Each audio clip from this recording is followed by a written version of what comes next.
So this is how this little Vox amp saved my life when I first moved to New York City. I'm not even kidding. I do not know that I would have survived here without it. Here's how it went down. So I moved out to New York 2 months before COVID. And I'm looking for a job, not really getting any hits, getting some interviews, whatever. COVID hits.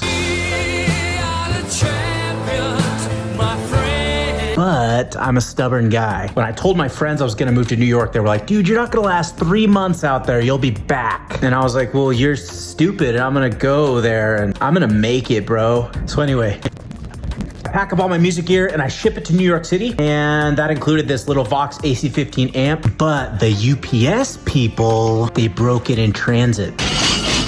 They broke my amp, look.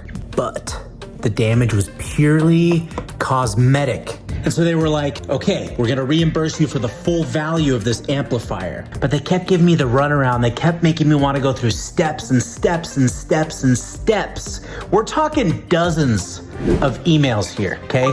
And this is coming from a dude who doesn't check his email, okay? I don't send emails. Email is a scam. But I was hounding UPS. I was like, y'all broke my amp. You broke it. So finally, they were like, okay, go to an amplifier store and get this amp appraised for exactly how much it's worth, and that's the amount that we're gonna cut you in this check. Finally! In my mind, I'm like, I don't know how much the amp is worth, because I bought it used from a friend, like any broke musician does. So I dragged this thing down with me on the subway all the way to Midtown Manhattan, and I pull up to just the sketchiest amp repair shop.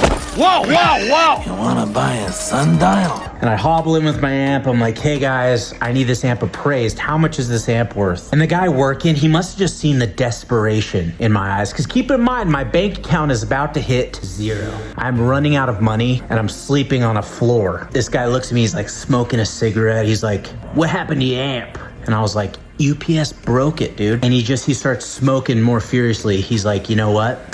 This amp is worth $1,200. Did we just become best friends? Yep. And he signed it on a piece of paper and he handed it to me. And I mailed that piece of paper to UPS and they cut me a check for $1,200. And I survived on that check for the next 2 months.